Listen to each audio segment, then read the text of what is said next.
Chapter 1. To me, legacy is paramount.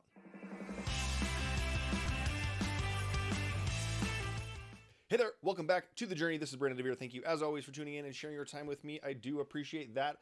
Today, as I said yesterday, I'm going to start going through my book, The Semi-Retired Real Estate Agent. If you do want a copy, you can go to thesemiretiredagent.com. You can get it on Amazon, or if you want it for free, just put in the comments, "Give me that book," and I will send over a copy to you. So today I'm just going to go in, go each chapter, and today is the chapter 1. To me, legacy is paramount, and kind of give you a brief insight of why I wrote that book. So here it is. Hey guys, thanks so much for checking out the Semi-Retired Real Estate Agent. And this is what I'm going to do right here is just a little bit of a summary for each chapter, so you can go through, kind of get a quick feel of what the chapters are about.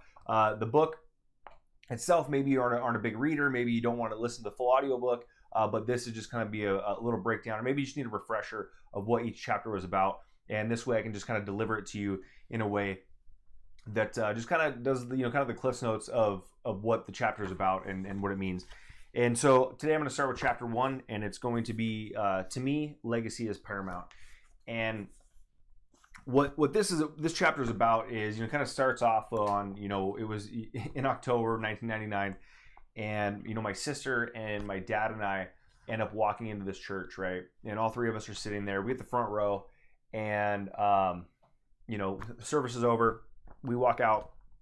As we're walking out,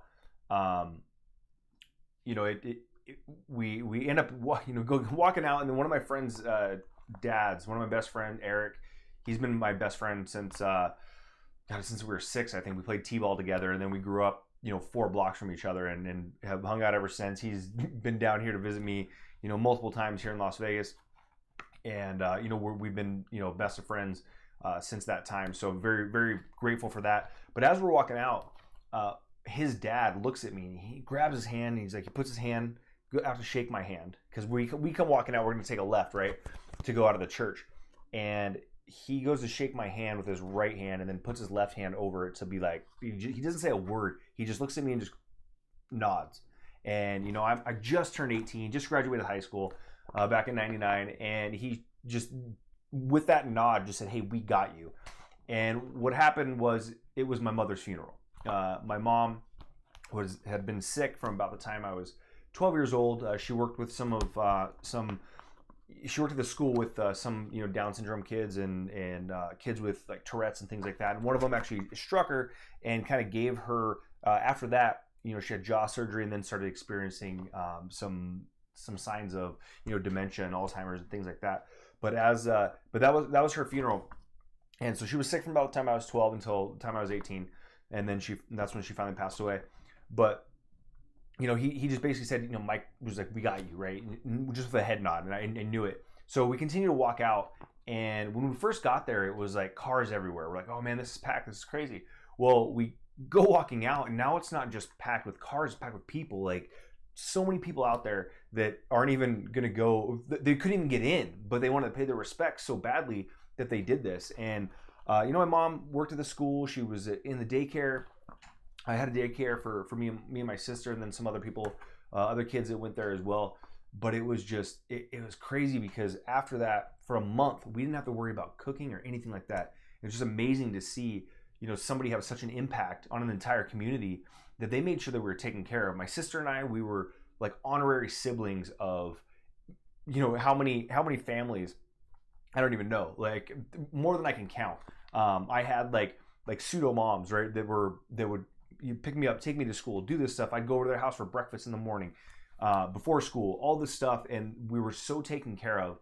And it was the fact that my mom did what she did, that she left that legacy.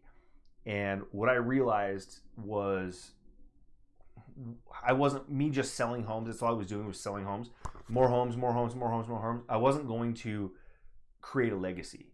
I was just going to, make more money. That's cool, whatever. Like when my mom passed away, there was no possessions. There was nothing. There wasn't like we got like a bunch of money that my sister and I were going to fight over or anything like that. She left. My dad's an amazing human being. So she left behind him.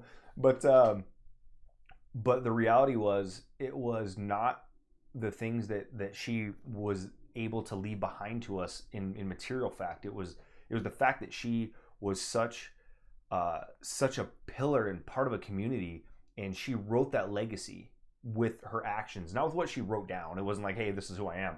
It was her actions made her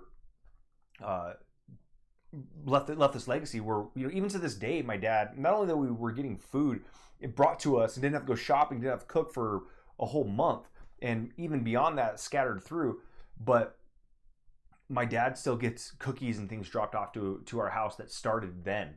And the legacy that she left ensured that us as her children were taken care of because of the way that she treated other people and what she wanted to do. So this is that's what drives me, basically, is that I'm wanting to leave my own legacy, and without leaving a legacy, or in order for me to leave a legacy, it wasn't going to be done just by selling more homes. So that's why I looked and searched for something that would help me build that legacy, build others up, inspire, and impact people that will go well beyond the sale of just a home. So, all right, guys, that is chapter 1 recap there. If you want to go back and dive a little bit deeper, you can go ahead and take a look at the book or check out the audiobook as well. So I will see you chapter 2. Have a great one.